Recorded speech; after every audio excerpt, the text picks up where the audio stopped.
श्री गणेशनगर धाराशिव येथून मनोज जरांगे पाटील यांच्या हात बळकट करण्यासाठी रॅली निघाली आहे। या रॅलीमध्ये गणेशनगरमधील सर्व महिला व त्यांची लहान मुले व सगळे पुरुष निघालेले आहेत। मागणी काय? मागणी एकच आहे की मराठा आरक्षण, ओबीसी मधून आम्हाला मराठा आरक्षण मिळाले पाहिजे। प्रत्येक फीस आम्हाला जास्त भरावी लागते आणि मार्क जास्त घेऊनही आम्हाला फीस सगळ्यात जास्त भरावी लागते। त्यासाठी आमची मागणी फक्त एकच आहे की आम्हाला ओबीसी मधून मराठा आरक्षण मिळाले पाहिजे।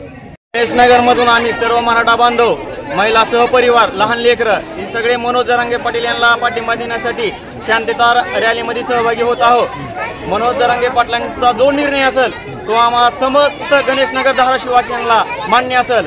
एक मराठा लाख मराठा, आरक्षण नाही कुणाच्या बापाचं।